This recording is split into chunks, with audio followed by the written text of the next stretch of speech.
কয়েকজন বন্ধু মিলে সমুদ্রের মাঝখানে শত শত বছর আগের জং পড়ে মরিচা ধরে যাওয়া সোনা ভর্তি একটা জাহাজ খুঁজে পায়। কিন্তু এই সোনা ভর্তি জাহাজটাই যেন তাদের জীবনের সবচেয়ে বড় কাল হয়ে দাঁড়ায়, কারণ এই জাহাজের মানুষগুলোর সাথে আজ থেকে বহু বছর আগে এমন কিছু ঘটেছিল যা তারা কখনো কল্পনাও করেনি। মূলত এই জাহাজটার নাম হলো অ্যান্টোনিয়া গ্রেসার।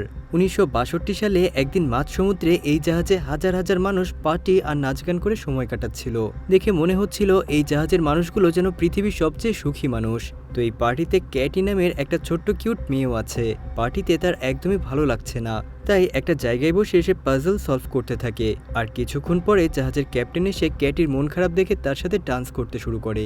এদিকে ঠিক তখনই জাহাজের কন্ট্রোল রুমে অদ্ভুতভাবে কাউকে দেখা যায় যে হঠাৎ করেই একটা লিভার উপরের দিকে টান দেয়, যার কারণে জাহাজের একদম মাঝ বরাবর থেকে একটা চিকন স্টিলের তার বেরিয়ে আসে। আর জাহাজের কেউ কিছু বুঝে ওঠার আগেই ওই তারটা মাঝখান দিয়ে চলে যাওয়ার কারণে সবার শরীর খুব বাজেভাবে দুই ভাগ হয়ে যায়। আর এতে ওখানে থাকা সবাই খুব ভয়ানকভাবে মারা যায়। তবে হাইটে অনেক ছোট হওয়ার কারণে ক্যাটি কোনো মতে বেঁচে যায়।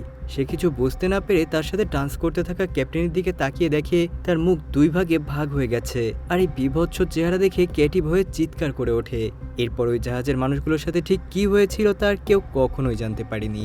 তো এরপর 40 বছর পার হয়ে যায়। আমরা সমুদ্রের ভেতরে একটা জাহাজ দেখতে পাই, যেখানে কয়েকজন লোক তাদের ছোট্ট একটা জাহাজের সাথে দড়ি দিয়ে বেঁধে অন্য একটা বড় জাহাজ টেনে নিয়ে কিনারায় নিয়ে যাচ্ছে। তখন হঠাৎ করেই ওই বড় পুরাতন জাহাজটা ডুবে যেতে শুরু করে। এটা দেখেই ওই গ্রুপের লিডার তাদের টিমকে মরফি নামের একটা মেয়েকে ওই জাহাজে পাঠায়, যাতে সে ওই বড় জাহাজটা যে দড়ি দিয়ে বেঁধে নিয়ে যাওয়া হচ্ছে সে ওই দড়িটা কেটে দিতে পারে, কারণ দড়িটা কেটে দিতে না পারলে ওই বড় জাহাজটার সাথে সাথে তাদের ছোট্ট জাহাজটাও এখানেই ডুবে যাবে। তো মরফি ওই জাহাজে গিয়ে বুঝতে পারে নিচের দিকে একটা ফাটল ধরেছে, আর সেখান থেকে পানি ঢুকে আস্তে আস্তে জাহাজটা তলিয়ে যাচ্ছে। বিপদ বুঝতে পেরে মরফি প্রথমেই এসব কিছু তাদের টিম লিডারকে জানিয়ে দেয়। এটা শুনেই টিম লিডার তাকে অর্ডার দেয় যে তার দিয়ে আমরা ওই জাহাজটাকে বেঁধে রেখেছি, এখনই ওই তারটা কেটে দাও আর দ্রুত ওখান থেকে বেরিয়ে আমাদের বোটে চলে আসো, কারণ এই পুরাতন জাহাজটা আমরা এখানেই ফেলে রেখে যাব। তো ঠিক তখনই মরফির অবস্থা দেখার জন্য তার দুইজন টিম মেম্বার সেখানে চলে আসে। তারা উপর থেকে চিৎকার করে মরফিকে দ্রুত উপরে উঠে আসার জন্য বলতে থাকে। মরফি জাহাজটাকে ঠিক করার জন্য নিজে পানিতে ডুব দেয়, আর এটা দেখে তার দুই সাথীও সাথে সাথে তার কাছে চলে আসে। আর তারা তিনজন মিলে কোনো মতে জাহাজটাকে পানিতে ডোবার হাত থেকে বাঁচিয়ে নেয়। আর ওই দিনই তারা এই পুরাতন জাহাজটাকে মার্কেটে বিক্রি করে অনেক টাকা ইনকাম করে। আর জাহাজ বিক্রি করার টাকা টিম লিডার সবার মাঝে একেবারে সমানভাবে ভাগ করে দেয়। ঠিক তখনই দেখা যায় যে জ্যাক নামের একটা লোক দূর থেকে অনেকক্ষণ ধরেই তাদের কথা শুনছে। আর সবার কথা শুনেই সে বুঝে যায় এই লোকগুলো সমুদ্রের মাঝখান থেকে পরিত্যক্ত জাহাজ খুঁজে বের করে সেগুলো মার্কেটে বিক্রি করে টাকা ইনকাম করে। তো কিছুক্ষণ পরেই জ্যাক ওই টিমের কাছে আসে আর টিম লিডারকে বলে, আমি সমুদ্রের মাঝে এমন একটা জাহাজের খবর জানি যেটা অনেক সোনাদানায় পরিপূর্ণ। জ্যাক মূলত অ্যান্টোনিয়া গ্রেসার নামের সেই জাহাজটার কথাই বলছিল, যেটা আজ থেকে 40 বছর আগে গায়েব হয়ে গিয়েছিল। তখন ওই টিম লিডার বলে, আমি ওই জাহাজটার ব্যাপারে অনেকবার শুনেছি আর অনেক মানুষ ওই জাহাজ খুঁজতেও গিয়েছে, কিন্তু আজ পর্যন্ত কেউ ওই জাহাজের কোনো সন্ধান পায়নি। তখন জ্যাক বলে, আমি জানি ওই জাহাজটা সমুদ্রের ঠিক কোথায় আছে, আর একবার আমরা জাহাজটা উদ্ধার করে বিক্রি করতে পারলেই এক রাতের মধ্যেই পরলোক হয়ে যাব। টাকার কথা শুনেই গ্রুপের প্রত্যেকটা মানুষ এই মিশনের জন্য রাজি হয়ে যায়। তাই পরদিন তারা সবাই মিলে তাদের মাঝারি সাইজের বোটটা নিয়ে সেই দিকেই রওনা হয় যেখানে অ্যান্টোনিয়া গ্রেসার গায়েব হয়ে গিয়েছিল। তবে সেখানে গিয়ে তারা প্রথমে কোনো জাহাজই খুঁজে পায় না, কিন্তু কিছুক্ষণ পর এই টিমের একজন হঠাৎ রাডারে বড় কোনো জাহাজের উপস্থিতি টের পায়। আর একটু সামনে যেতেই তারা তাদের সামনে সেই মস্ত বড় জাহাজটাকে দেখতে পায়। গত 40 বছর ধরে এই জাহাজটা সমুদ্রের মাঝে গায়েব হয়ে গিয়েছিল। চোখের সামনে এত বড় জাহাজটা দেখে টিমের সবার চোখে মুখে আনন্দের ছাপ ফুটে ওঠে। তো ওই জাহাজে ওঠার আগে টিম লিডার তাদের গ্রুপের দুইজনকে তাদের এই ছোট্ট বোটেই থাকতে বলে, আর লিডার সাথে বাকিদেরকে নিয়ে ওই জাহাজের ভেতরটা ঘুরে দেখার জন্য চলে যায়। ভিতরে ঢুকে তাদের অন্যরকম একটা অনুভূতি হতে থাকে। তারা অদ্ভুত কিছু শব্দ শুনতে পায়, কিন্তু এসব পাত্তা না দিয়ে তারা সবাই সামনের দিকে এগোতে থাকে। আর কিছুক্ষণ পরে তারা হঠাৎ একটা বড় ঘড়ি খুঁজে পায়, যার কাঁটা এখনো দুলছে। তবে ওই ঘড়িটার কাছে যেতেই হঠাৎ সেই কাঁটাটা তোলা বন্ধ করে দেয়। যদিও বিষয়টা তাদের কাছে একটু অদ্ভুত লাগে, কিন্তু তবুও তারা সামনের দিকে আগায় এই শিবের বাকি সবকিছু দেখার জন্য। ভেতর থেকে পুরো জাহাজটা একেবারে ধ্বংস হয়ে গেছে, আর জাহাজের প্রত্যেকটা লোহায় একেবারে জং ধরে মরিচা পড়ে গেছে। তো হাঁটতে হাঁটতে হঠাৎই ওদের মধ্যে থাকা একজন জাহাজের ফ্লোর ভেঙে নিচে পড়ে যেতে থাকে, কিন্তু তখনই মরফি তাকে ধরে ফেলে। আর ওই টিম মেম্বারকে উঠাতে গিয়ে হঠাৎ মরফি নিচে একটা ছোট্ট বাচ্চা মেয়েকে দেখতে পায়। আর এই হলো ক্যাটি নামের সেই মেয়েটা যে আজ থেকে 40 বছর আগে জাহাজের ওই দুর্ঘটনায় একাই বেঁচে গিয়েছিল। তো মরফি তাকে টেনে তুলে আবারও সেখানে তাকায়, কিন্তু পরে আর সে বাচ্চাটাকে দেখতে পায় না। সেভাবে হয়তো এটা তার মনের ভুল। যাই হোক, এরপর তারা একটা কেবিনে যায়। সেখানে গিয়ে তারা একটা ঘড়ি দেখতে পায়, তবে ঘড়িটা ছিল একটা আধুনিক ঘড়ি। আর এই জাহাজ 1962 সালে গায়েব হয়ে গিয়েছিল, তাই তখনকার সময়ে এইরকম ঘড়ি বানানোই হয়নি।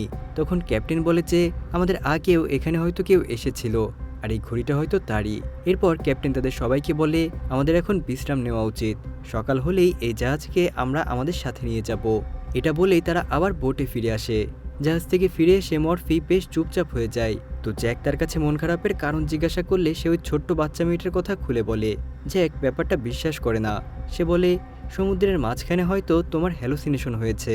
যাই হোক, পরদিন তারা জানতে পারে জাহাজের নিচের দিকে বড়সড় একটা গর্ত হয়েছে, যার জন্য আস্তে আস্তে ওই জাহাজ পানির নিচে ডুবে যাচ্ছে।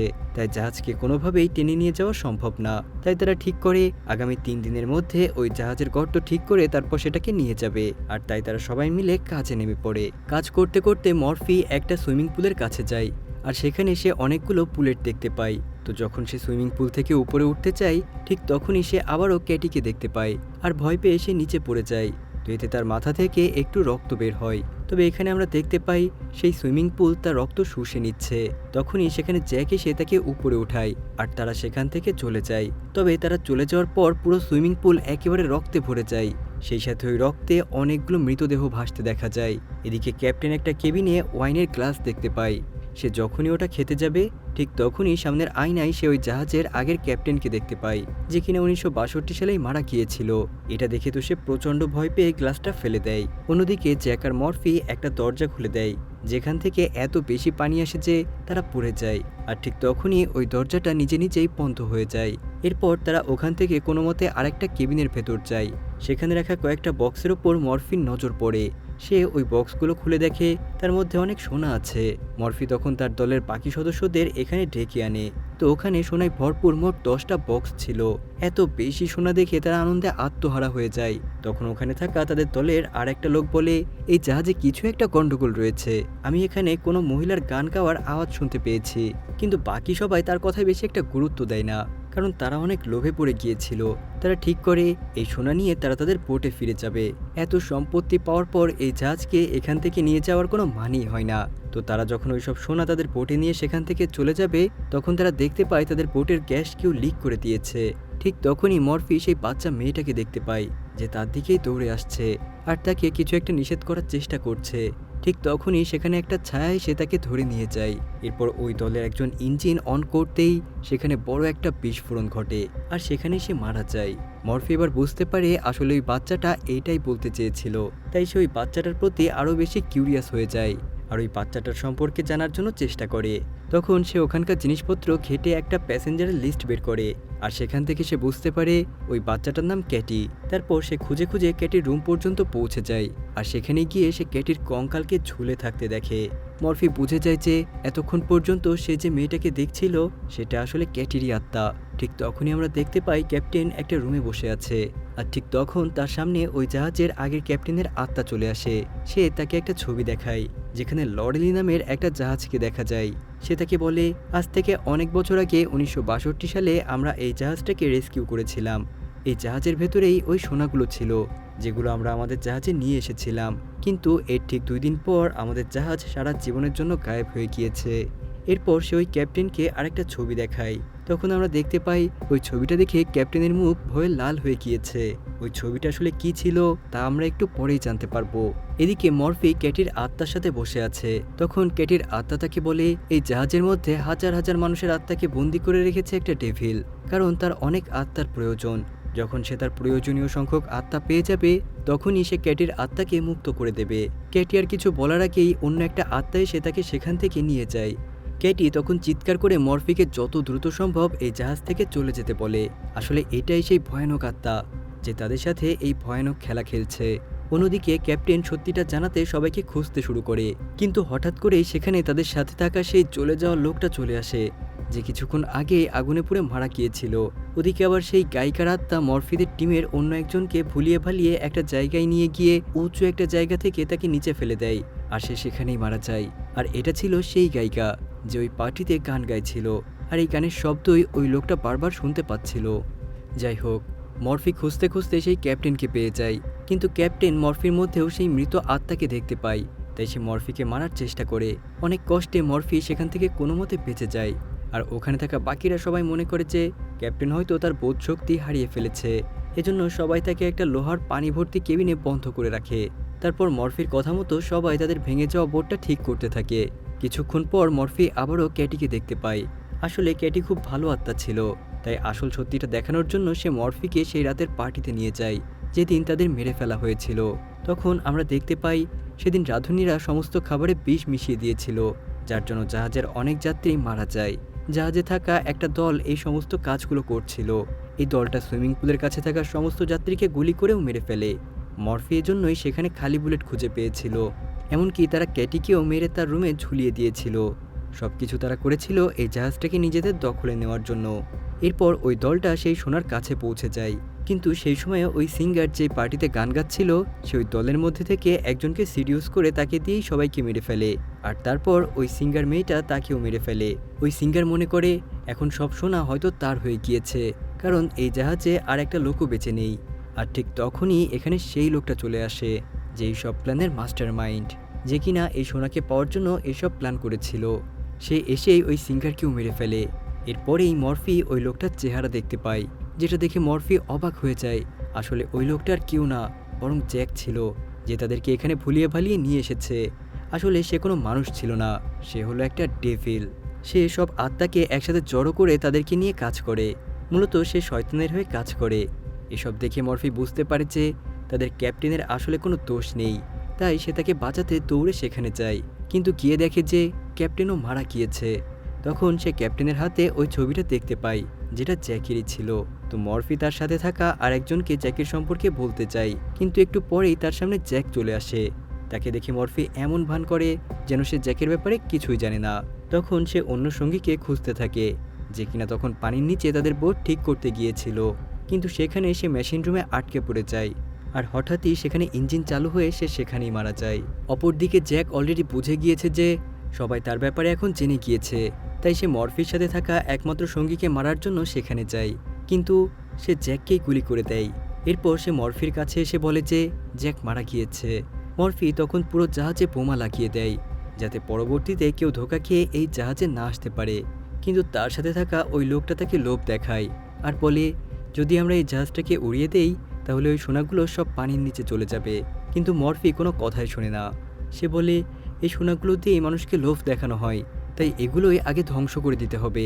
ঠিক তখন তার সাথে থাকা লোকটা নিজের রূপ বদল করে, আর তখনই আমরা বুঝতে পারি যে এটা আসলে জ্যাকি ছিল, আর সেই মরফিদের সাথে থাকা ওই লোকটাকে মেরে ফেলেছে। আর তার রূপ নিয়ে সে মরফির সামনে এসেছে। জ্যাক তাকে বলে, তোমার আমার কাজ একই, যেভাবে তুমি সমুদ্রের সব জাহাজগুলোকে একত্রিত করো, আমি ঠিক সেভাবেই মানুষকে মেরে তার আত্মাগুলোকে একত্রিত করি। প্রথমে আমিও মানুষ ছিলাম, কিন্তু আমি অনেক পাপ করেছি, যার কারণে আমাকে এই কাজ দেওয়া হয়েছে। এজন্য আমি মানুষদের লোভ দেখিয়ে এখানে এনে মেরে ফেলি, আর তাদের সবার আত্মা সংগ্রহ করি, যার কারণে এই জাহাজটা আমার খুব দরকার। এজন্য আমি চাই না এই জাহাজটা তুমি ধ্বংস করে দাও। কিন্তু মরফি তার কোনো কথাই শোনে না, তাই জ্যাক তার উপর আক্রমণ করে। মরফি কোনো মতে জ্যাকের পায়ে ছুরি দিয়ে আঘাত করে, আর সুযোগ বুঝে ওই বোমাটা ফাটিয়ে দেয়। এরপরে আমরা দেখতে পাই যে জাহাজটা ব্লাস্ট হয়ে যায়, আর মরফি পানির ভেতরের বাইরে যাওয়ার রাস্তা খুঁজতে থাকে। আর ঠিক তখনই সেখানে ক্যাটির আত্মা চলে আসে, আর সে তাকে উপরে ওঠার সিঁড়ি দেখিয়ে দেয়। মরফি অনেক কষ্টে উপরে উঠে আসে। তখন সে তার সাথে সাথে অনেক আত্মাকে দেখতে পায়, যারা কিনা মুক্তি পেয়েছে। এতদিন ওই আত্মাগুলো ওই শয়তানের কাছে বন্দি অবস্থায় ছিল। শুধুমাত্র ক্যাটির আত্মাকেই ওই শয়তানটা বন্দি করতে পারেনি, কারণ তার আত্মা পবিত্র ছিল। আর এই জন্যই সে বারবার বাইরে এসে মরফিকে সাহায্য করেছিল। তো মরফি যখন উপরে উঠে আসে তখন একটা জাহাজ তাকে দেখে সেখান থেকে তাকে উদ্ধার করে নেয়। আর যখন মরফিকে অ্যাম্বুলেন্সে করে নিয়ে যাওয়া হয় তখন সে আবারও জ্যাককে দেখতে পায়। সে আর একটা জাহাজকে ধ্বংস করার জন্য এগোচ্ছে। সে জাহাজে সোনাও নিয়ে যাচ্ছে, যাতে লোভে পড়ে যাত্রীরা একে অপরকে মেরে ফেলে। তাকে দেখেই মরফি জোরে চিৎকার করে ওঠে, আর এমনই একটা চিৎকারের সাথে সাথেই আমাদের আজকের গল্পটা এখানেই শেষ হয়ে যায়। তো বন্ধুরা, আমাদের আজকের গল্পটা তোমাদের কাছে কেমন লাগলো অবশ্যই কমেন্ট করে আমাকে জানাবে কিন্তু। আল্লাহ হাফেজ।